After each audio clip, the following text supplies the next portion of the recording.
Sampurasun,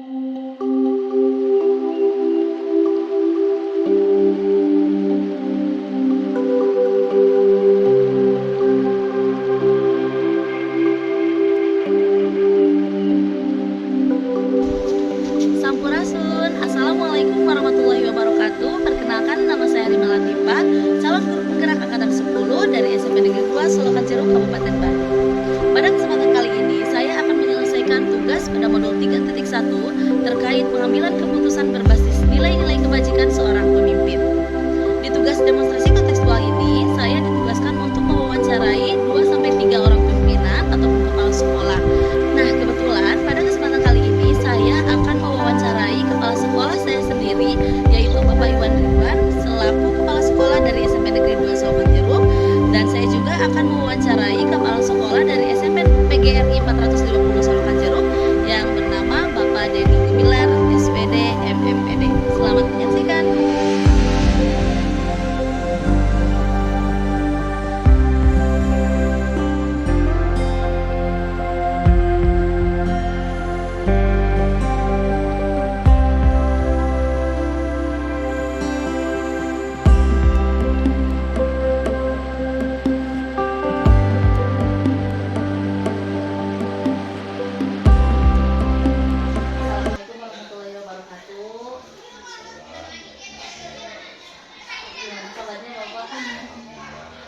Ya, Bapak, saya CGP Angkatan 10 izin mewawancarai Bapak. Kebetulan memang ada tugas demonstrasi kontekstual modul 3.1 terkait pengambilan keputusan. Kebetulan pada tugas hari ini saya menunggu Bapak untuk mewawancarai 3 kepala sekolah. Salah satunya Bapak sebagai kepala sekolah saya izin untuk meminta waktunya sebentar, Pak. Mungkin Bapak di sini ada beberapa pertanyaan yang nantinya akan saya sampaikan ke Bapak. Salah satunya terkait dilema etika yang mungkin pernah Bapak alami sebagai pimpinan atau kepala sekolah, terutama di SMP Negeri 2 Solokan Jeruk. Boleh Bapak, tidak bawa waktunya, berkenan sebentar. Ya. Baik Bapak, mungkin mulai aja dengan pertanyaan pertama. Ini ada pertanyaan, ini bagaimana ketika Bapak dapat mengidentifikasi kasus-kasus yang memang merupakan dilema etika atau bujukan moral gitu Pak? Bismillahirrahmanirrahim. Assalamualaikum warahmatullahi wabarakatuh. Pertama saya perkenalkan dulu bahwa saya Iwan Ridwan selaku kepala sekolah SMP Negeri 2 Solokan Jeruk, kepala sekolah dari Bima. Kebetulan tugas di SMP kami ini terkait dengan pertanyaan apa yang disampaikan oleh Bima terkait dengan ketika pengambilan keputusan dilema etika. Pertama tentunya saya atau kami selalu mengidentifikasi permasalahan, lalu kita juga melihat terkait dengan moral apa yang muncul di permasalahan itu. Terus mengidentifikasi juga gitu ya, terkait dengan moral-moral yang muncul. Apakah ini permasalahan terkait dengan moral itu seperti apa? Dari permasalahan itu juga kita melihat siapa yang terlibat dalam permasalahan tersebut, lalu dampaknya seperti apa. Jadi kami mencoba untuk menganalisis dari permasalahan itu, berdampaknya akan berpengaruh tidak terkait terhadap lembaga ya, atau terkait dengan kepentingan ya, secara umum gitu ya. Kalau di sekolah tentunya kita akan mengedepankan ya kepentingan siswa sebagai objek dan sekaligus subjek lembaga pendidikan. Jadi kami tentunya akan mengutamakan kepentingan pelayanan terhadap siswa, itu yang menjadi identifikasi kami.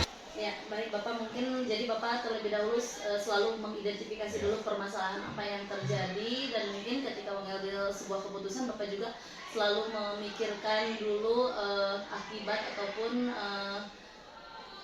pengaruh terhadap kasus-kasus yang terjadi mungkin di sekolah, terutama Bapak mungkin akan selalu mengutamakan kepentingan dari pihak terkait yang terlibat kasus tersebut, terutama untuk lembaga sekolah itu sendiri tentunya Pak ya. Nah, bagaimana nih Bapak menjalankan pengambilan keputusan di sekolah ini, terutama untuk kasus-kasus di mana memang kasus tersebut itu ada dua kepentingan yang sama-sama benar ataupun sama-sama mengandung nilai kebajikan gitu Pak? Ya, ketika kita sudah mengambil satu identifikasi permasalahan, ya tentunya tadi pijakan kita selaku pimpinan di satu lembaga pendidikan lebih cenderung kita mengambil satu keputusan yang sesuai dengan tujuan dan fungsi lembaga, yaitu melayani siswa selaku peserta didik. Dan tentunya juga kita mencari informasi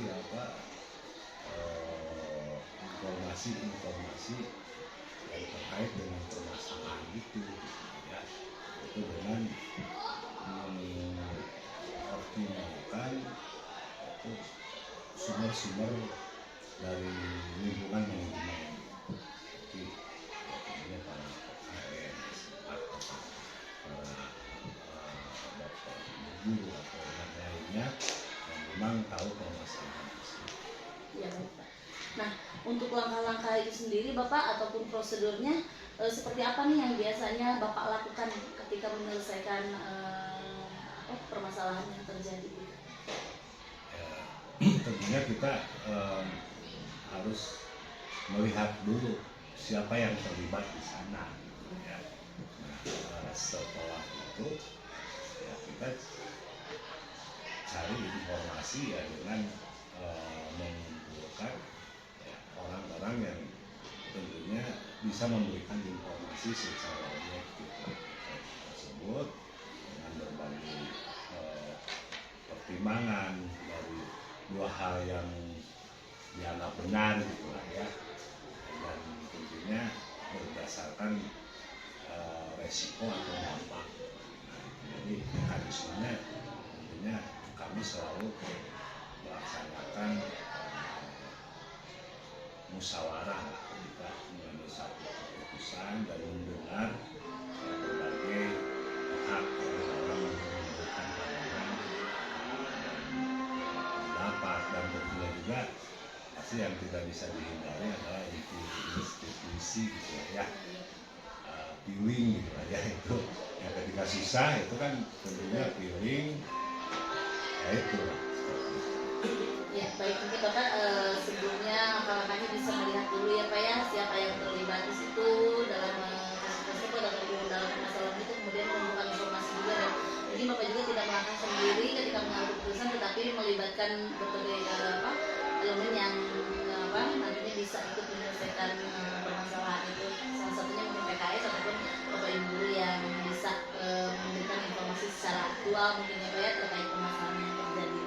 Nah, kira-kira Bapak hal-hal apa saja yang memang selama ini Bapak anggap efektif nih Pak untuk pengambilan keputusan pada kasus-kasus dilema etika? Tentunya berdasarkan basis data gitu ya. Nah, untuk terkait dengan siswa ya tentunya kami selaku lembaga ya punya data gitu ya tentang perilaku dan sebagainya. Mungkin kita memanfaatkan data juga ya. Lalu terkait dengan masalah perilaku rekan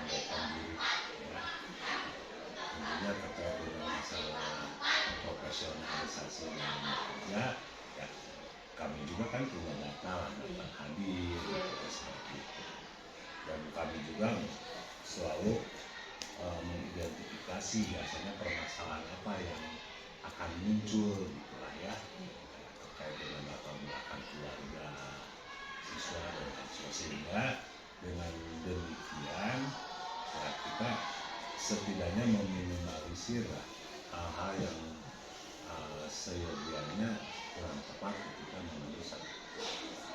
Jadi intinya kita berdasarkan data-data yang ada.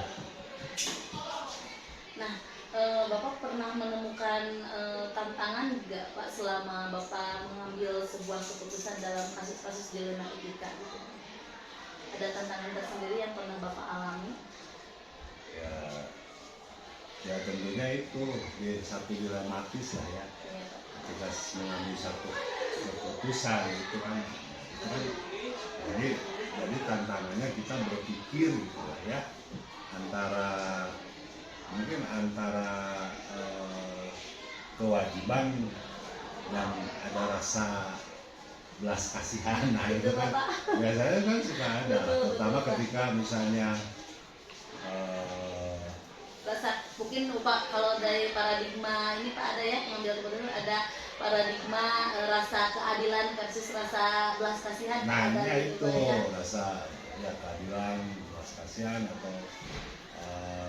kesetiaan dengan apa gitu lah ya. Betul, Pak. Nah itu kan seperti hanya kalau hanya orang guru Iya. izin gitu lah ya ketika sakit anaknya, tapi di satu sisi meninggalkan kelas ya yang sama-sama. Nah itu kan Sama kewajiban ya Pak ya kewajiban. Nah itu yang akhirnya kita tantangannya bagaimana hal tersebut gitu ya bisa menjadi satu keputusan tetapi tidak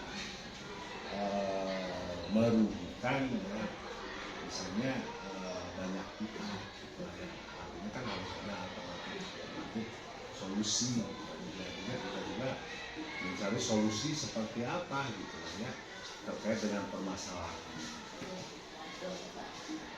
Nah, kadang sulit juga ya Pak ya untuk mengambil sebuah keputusan, apalagi memang keputusan tersebut sama-sama benar gitu Pak ya, gitu. Ya, nah kemudian Bapak apakah ketika mengambil sebuah keputusan ada jadwal tersendiri gitu Pak, atau misalkan ada jadwal tertentu gitu Pak dalam mengambil atau menyelesaikan sebuah kasus yang terjadi misalkan Pak, atau memang secara spontanitas saja gitu Pak? Ya, kita melihat urgensi dari keputusan itu, gitu. Apakah memang harus segera untuk diputuskan atau ada jeda gitu lah, waktu dalam mengambil satu keputusan atau sikap. Nah, itu saja ketika mengambil sesuatu yang harus kita putuskan segera, ya tentunya kita juga harus ya bergerak cepat gitu lah, ya menganalisis persoalan-persoalan tersebut gitu. Dan ketika memang misalnya ada waktu jeda, ya tentunya kita juga punya kesempatan lah untuk lebih matang dalam mengambil keputusan berdasarkan fakta-fakta dan pertimbangan yang ada. Untuk pengambilan keputusan dilema dalam kasus dilema etika itu sendiri, apakah ada seseorang atau faktor-faktor yang mungkin selama ini mempermudah atau membantu Bapak dalam pengambilan keputusan itu? Yang membantu dan mempermudah dalam mengambil keputusan saya terkait dengan dilema etika ya, ada di lingkungan lembaga kita, itu menjadi pedoman utama saya itu adalah membangun satu komunikasi yang baik ya, dengan berbagai pihak, sehingga permasalahan apapun ketika kita komunikasikan dengan baik tentunya akan muncul satu solusi gitu ya, setidaknya win-win solusi gitu ya. Baik Bapak, dan memang kadang sulit juga Pak ketika mengambil keputusan sendiri ya, memang apalagi yang banyak terlibat dalam kasus tersebut, jadi mungkin ada yang membantu Bapak gitu ya Pak untuk mempermudah kasus-kasus ini. Nah, Kira-kira Bapak selama Bapak menjabat sebagai kepala sekolah, terutama di SMP Negeri 2 Solokan Jeruk ini, ketika mengambil keputusan, pelajaran apa sih yang bisa Bapak petik gitu Pak, ketika dari pengalaman Bapak gitu dalam mengambil sebuah keputusan dilema etika ini? Ya kita harus berpikir secara menyeluruh ya, itu komprehensif gitu, banyak faktor yang harus kita pikirkan gitu ya. Ya tentunya itu berdasarkan identifikasi permasalahan gitu ya, termasuk ya ketika ini muncul permasalahan itu akan berdampak seperti apa ya, kita juga ya, tidak melihat dalam jangka pendek gitu ya, ketika ini muncul itu akan berdampaknya jangka pendek seperti apa, jangka panjang seperti apa. Nah itu yang menjadi yang menjadi pertimbangan, dan satu lagi kita membangun satu komunikasi ya, yang baik, dan tentunya juga kita memanfaatkan ya, semua potensi yang ada ya, tentunya yang bisa langsung kita ajak bicara tentunya di guru. Jadi pokoknya semua potensi yang ada kita libatkan ya, untuk menjadi satu langkah yang tepat dalam mengambil satu sikap. Baik, mungkin itu saja Bapak yang yang menjadi pertanyaan untuk hari ini. Alhamdulillah, terima kasih sekali lagi Bapak mungkin waktunya. Mudah-mudahan jadi setiap pengambilan keputusan yang Bapak lakukan tentunya biasanya melibatkan berbagai elemen yang terlibat, dan mudah-mudahan apa yang Bapak sampaikan hari ini juga menjadi pelajaran untuk saya pribadi ketika pengambilan atau ketika saya mendapatkan sebuah kasus-kasus dilema etika, dan itu permasalahan yang ada pada siswa tersendiri ataupun masalah pribadi dengan rekan sejawat. Mudah-mudahan apa yang Bapak sampaikan itu bisa menjadi pelajaran untuk saya pribadi gitu Bapak. Itu saja mungkin Bapak yang untuk wawancara hari ini. Terima kasih sekali lagi sudah menyempatkan waktunya. Doakan mudah-mudahan pendidikan yang saya jalani diberikan kelancaran. Semoga lancar, sukses, ya, dan bisa melewati proses kegiatan CBP ya. Iya, betul Pak. Selama berapa bulan? 6 bulan. Dan bisa bermanfaat dan tentunya untuk pribadi dan tentunya juga untuk lembaga ya, lembaga pendidikan dan anak-anak kita yang menggunakan. Oke, itu saja Bapak. Sekali lagi terima kasih waktunya.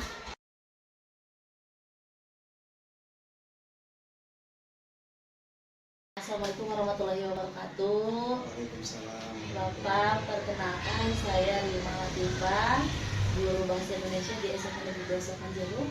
Kebetulan pada kesempatan kali ini saya sedang melaksanakan pendidikan guru penggerak Bapak. Ya, sebelumnya saya mengucapkan terima kasih Bapak sudah meluangkan waktunya untuk berbincang-bincang sedikit dengan saya. Mungkin insya Allah pada kesempatan kali ini saya mendapatkan tugas Bapak untuk mewawancarai 3 kepala sekolah, dan kebetulan salah satunya Bapak yang tentunya akan saya wawancarai terkait materi pada modul 3.1 pendidikan guru penggerak ini. Dan kebetulan untuk materi kali ini itu tentang pengambilan keputusan seorang pemimpin Bapak dalam ketika dihadapkan dalam dilema etika ataupun rujukan moral. Barangkali berkenan Bapak untuk saya wawancarai. Terima kasih Bapak sebelumnya. Mungkin di sini ada beberapa pertanyaan Bapak yang nanti akan saya ajukan. Baik Bapak, kita mulai saja mungkin dengan pertanyaan yang pertama. Bagaimana Bapak mengidentifikasi nih ketika Bapak dihadapkan dalam sebuah kasus, baik itu kasus dilema etika ataupun rujukan moral, bagaimana Bapak mengidentifikasi kasus-kasus tersebut itu yang mana kasus itu merupakan dilema etika ataupun rujukan moral itu sendiri? Ada 2 yang diminta dalam pertemuan yang yang rujukan.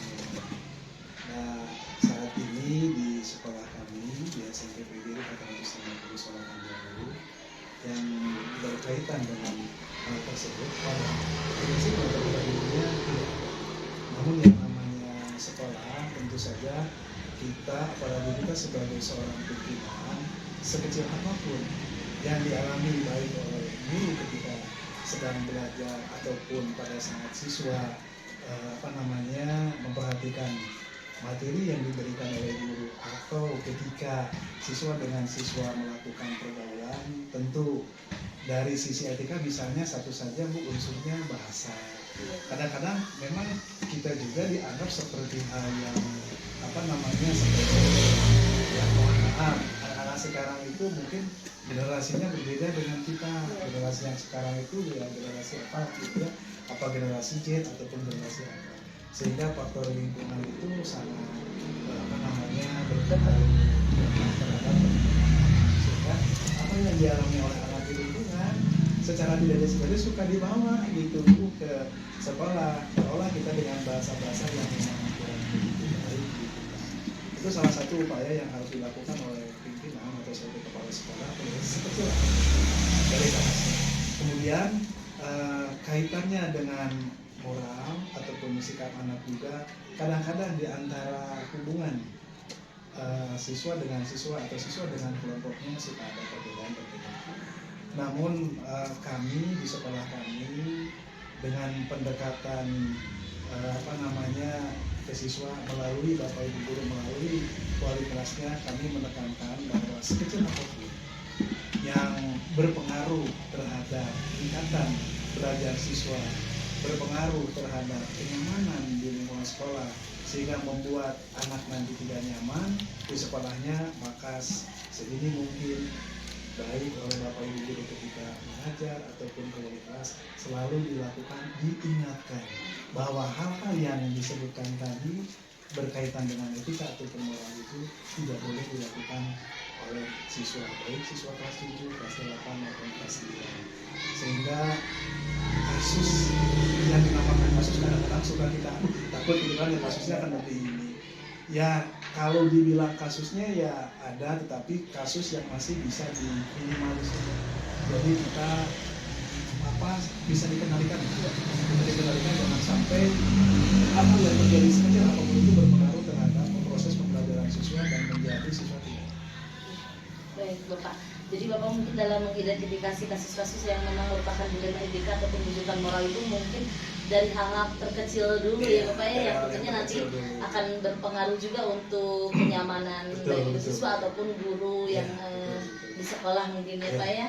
Nah, selama ini nih bagaimana Bapak dalam menjalankan pengambilan keputusan di sekolah ini, terutama untuk kasus-kasus di mana ada dua kepentingan Pak, yang memang kepentingan tersebut sama-sama benar gitu, ataupun sama-sama mengandung nilai kebajikan gitu Bapak. Ketika kita mengambil keputusan tentu kita tidak bisa sendiri ya. Memang saya pribadi adalah selaku pimpinan. Yang namanya pimpinan kan bisa saja melakukan hal ya katakanlah udahlah gimana kepala sekolah, tapi kan kita tidak.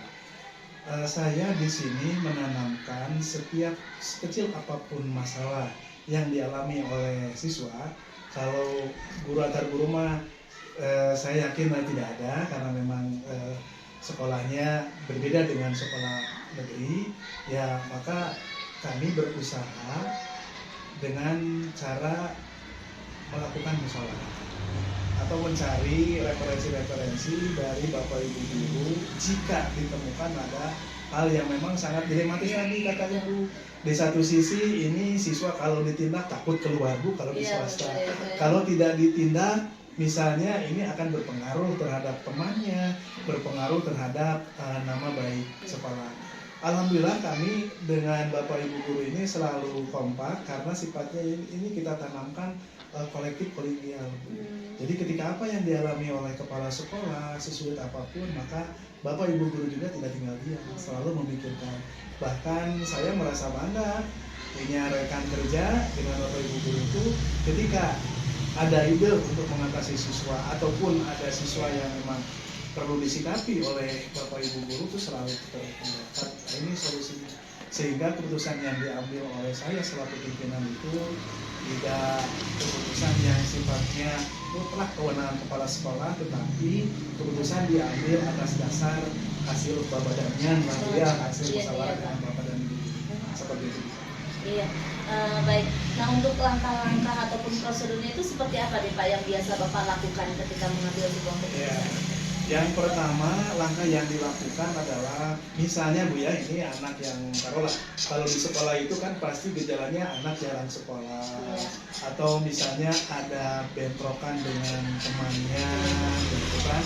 Nah, itu yang dilakukan pertama adalah pendekatannya dengan wali kelas dulu. Kita tanya ibu, wali kelas berapa, itu anak itu yang taruhlah yang jarang sekolah itu anak kelas berapa. Nah, kita tanya dari wali kelasnya, kemudian wali kelasnya apakah bapak dan ibu sudah melakukan visit misalnya ke orang tuanya ataupun ini. Nah, kalau misalnya sudah melakukan, nah itu mari kita duduk bersama bagaimana mengatasi ini, karena yang paling dominan biasanya di sekolah itu jarang tidak hadir, ya jarang tidak hadir, kadang suka saling saling ejek ataupun apa ya, kalau istilahnya mau membuli ya, kalau misalnya antara membuli sama teman ya lebih terlalu jauh lah gitu.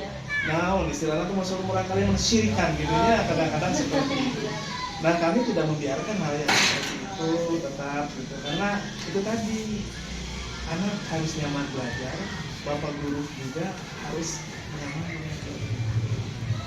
Baik Bapak.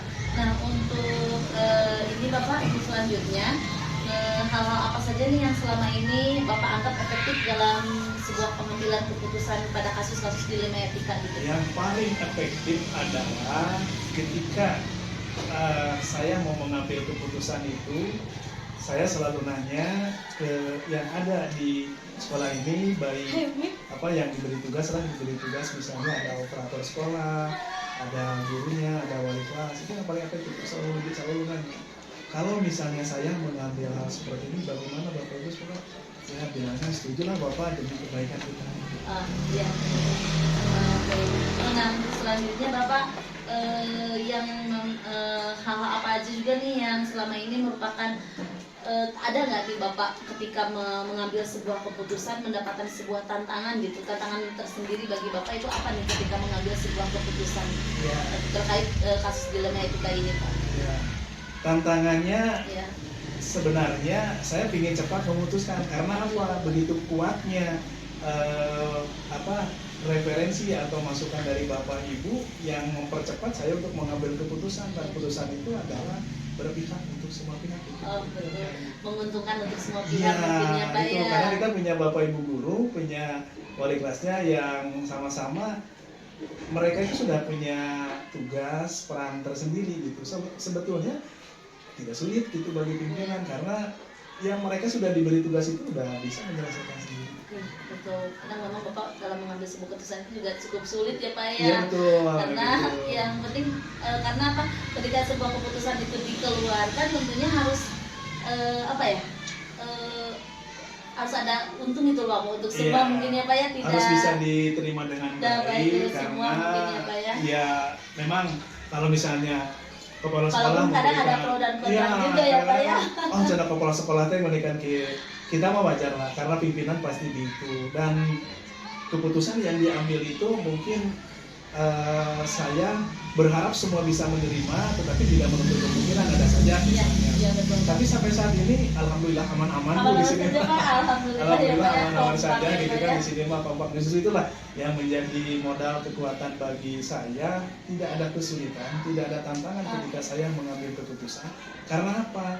Kita pondasinya sudah gini, jadi kita tidak mengambil keputusan sendiri, tetap ditanya gimana begini. Di situ dalam waktu saja ya non formal gitu ya, informal gitu. Jadi ketika nanti dalam pengambilan keputusan melalui forum yang resmi, kalau rapat dinas itu nggak lama ketuk palu setuju Pak. Alhamdulillah Pak ya. Jadi mungkin tidak ada tantangan yang begitu berat gitu ya Bapak hadapi dalam pengambilan sebuah keputusan. Nah, ketika Bapak mengambil sebuah keputusan, ada jadwal tersendiri nggak Pak, atau hanya secara spontan saja ini dalam menyelesaikan kasus-kasus dilema etika tersebut begitu? Ya, ada yang dibawa melalui rapat, ada yang kalau misalnya dibawa melalui rapat karena ini perlu pembicaraan tersendiri gitu kan. Kalau misalnya kita tadi ambil yang anak yang jarang sekolah Iya, ya betul. itu dirapatkan gitu karena itu nanti akan berkaitan dengan apakah anak ini layak main ataupun anak ini layak lulus ataupun tidak, itu betul-betul itu dalam forum. Tetapi kalau misalnya masih ini masih bisa ya secara ini tidak formal, spontanitas ya udah Bu gini aja, atau misalnya kalau ini anaknya ini adalah seperti begini gitu kan ya kita panggil aja orang tuanya, dan alhamdulillah itu dilakukan udah beberapa kali, orang tuanya juga merespon dengan baik ketika kita undang. Karena apa? Ya sekolah ini bisa terselenggara dengan baik manakala ada kerjasama antara orang tua dengan guru dan pimpinan. Jadi memang bagaimana kasus itu sendiri mungkin ya Betul, Pak ya gitu. dari- Ada yang iya. secara prosedur mungkin diselesaikannya, mungkin ada yang secara spontan Iya. juga mungkin ya Pak Kalau ya. tahapan-tahapan penyelesaiannya harus seperti ini ya tergantung pada masalahnya. Oke. Ya kita hanya mengambil karena memang yang pada umumnya anak kan jarang sekolah gitu Betul, ya, dan iya, hanya Pak. itu saja. Kalau masalah-masalah hal lain ya itu alhamdulillah tidak Tidak. ada sampai saat ini, sehingga saya untuk mengambil keputusan cukup berat gitu kan. Iya. Kadang-kadang belum sampai ke saya, wali kelas juga dengan antara wali kelas dengan guru udah selesai, tinggal kita Pak udah selesai anak itu ya alhamdulillah gitu kan. Iya. Ya seperti itu. Alhamdulillah ya Pak ya, tidak ini ya Pak ya. Nah, mungkin ada tidak Bapak seseorang atau misalkan faktor-faktor yang selama ini mempermudah nih Pak atau membantu Bapak dalam pengambilan sebuah keputusan dalam kasus-kasus dilema etika ini? Ya tidak ada kesulitan sih sebenarnya kalau untuk mengambil keputusan terkait misalnya dengan yang tadi itu, karena ya itu tadi Bu, kita punya kekuatan bapak dan ibu guru yang sama-sama concern terhadap itu. Sehingga kami berprinsip ya kolektif kolegial. Apa yang menjadi kesulitan kepala sekolah maka kesulitan bagi bapak ibu guru. Apa yang menjadi kenikmatan bagi kepala sekolah maka bapak ibu juga sama. Itulah, hanya dengan cara itulah satu persoalan yang terkait dengan dua dilema itu tadi bisa diselesaikan dengan baik. Manakala kita juga seorang pimpinan tidak merasa bahwa cuma saya ini makan seorang pimpinan, tapi tetap guru itu yang paling utama, yang menjadi mitra, yang menjadi rekan terbaik bagi saya dalam mengambil keputusan terkait dengan kenyamanan di sekolah, lancarnya proses pembelajaran ataupun keputusan-keputusan lain yang sifatnya tidak merugikan tetapi menguntungkan semua pihak, baik guru, siswa, saya sendiri dan termasuk orang tua. Betul sekali Bapak ya, alhamdulillah mungkin ada kerjasama yang baik antara Seperti Bapak, itu. kemudian pihak guru juga orang tua ya Pak ya. Apa komunikasinya luar Iya, biasa, betul. bagus sekali Kita Bapak ya. bangun, Bu.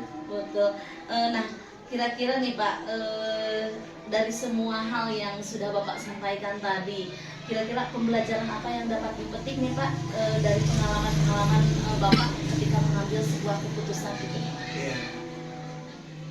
Ketika kita diberi tugas pasti dihadapkan ada masalah.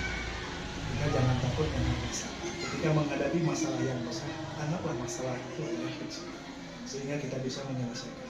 Dan ketika ada masalah kecil yang terjadi di sekolah, anggaplah itu menjadi masalah yang besar, sehingga semua yang terjadi sekecil apapun sampai yang besar yang tidak diharapkan Iya. oleh kita tetap punya tanggung jawab untuk menyelesaikan. Artinya hidup ini masalah, artinya hidup ini tidak pernah terlepas daripada masalah. Tapi masalah bukan untuk dibiarkan, masalah harus ada solusi. Seperti itu. Alhamdulillah ya Bapak ya, akhirnya dalam pembicaraan kita itu banyak sekali pelajaran yang bisa saya ambil, Amin. terutama dari Mohon Bapak juga maaf, sebagai hanya segini, pemimpin Bu, ya. dalam mengambil sebuah keputusan. Mungkin Iya. ya Pak, mungkin insya Allah nanti itu menjadi pelajaran juga buat saya nih ketika nanti ke Amin. depannya barangkali ya Allah memperkenalkan saya menjadi Iya. seorang pemimpin atau Amin. mungkin bahkan Harus. di kelas sendiri ketika Iya. saya menghadapi kasus-kasus dilema etika ataupun rujukan moral dengan siswa saya, mungkin nanti insya Allah apa-apa yang disampaikan Bapak juga sedikit menjadi sedikit banyaknya menjadi sebuah pelajaran bagi saya nanti ketika akan mengambil sebuah keputusan, karena memang dalam mengambil keputusan itu lumayan cukup ini juga ya Pak ya, Iya. karena bagaimana caranya supaya keputusan yang kita ambil itu menguntungkan untuk semua pihak seperti apa yang Bapak sampaikan tadi ya Pak ya. Mudah-mudahan keputusan yang kita ambil itu diusahakan harus menguntungkan semua pihak gitu ya. ada betul. yang dirugikan. Nah itu yang kadang menjadikan kita sulit gitu Pak ya. Ada Iya, yang menerima, ada betul. yang enggak gitu. Ya, antara jabatan sebagai pimpinan, Iya. ngomongin sini kalau misalnya kan seperti itu, enggak begitu. Iya. Jadi ya lembaga ini akan bisa berjalan apabila semua melaksanakan perannya sesuai dengan fungsinya masing-masing. Ya alhamdulillah Bapak, sekali lagi mungkin itu saja yang yang bisa saya tanyakan ke Bapak. Mungkin insya Allah jawaban-jawaban Bapak sekali lagi akan menjadi pembelajaran untuk saya pribadi. Terutama saya juga mengucapkan terima kasih banyak pada Bapak sekali lagi sudah meluangkan waktunya Pak. Sama-sama Bu, terima kasih. Mohon maaf Dengan ya, berbagai tentunya. kesibukan Bapak, Masya Allah Enggak. luar biasa sudah meluangkan waktu untuk saya Ya, pribadi. saya gitu, senang Bapak. itu, saya senang berbagi, saya senang membantu. Karena manusia yang baik itu adalah manusia yang bermanfaat bagi manusia. Mudah-mudahan apa yang dilakukan pada hari ini bermanfaat bagi Ibu, yang bermanfaat juga bagi saya, karena apa dalam hidup ini kita tetap, karena kita adalah sebagai makhluk sosial yang tidak bisa berdiri sendiri tanpa ada. Hari ini Ibu mau wawancarai, besok lusa saya yang makan wawancarai, Ibu kan tidak begitu kepingan seperti Iya itu, betul ya. Bapak. Jadi berjalan normal saja sesuai dengan regulasi. Yang penting apa yang dilakukan oleh kita ini memberikan manfaat bagi semua. Amin, amin. Mudah-mudahan saya juga bisa menjadikan Bapak figur pemimpin yang luar biasa baik gitu nanti. Terima kasih saya Ya, sama-sama, atas waktunya. sama-sama Ibu, mohon Mungkin itu maaf saja. yang sebesar-besarnya. Iya, Bapak.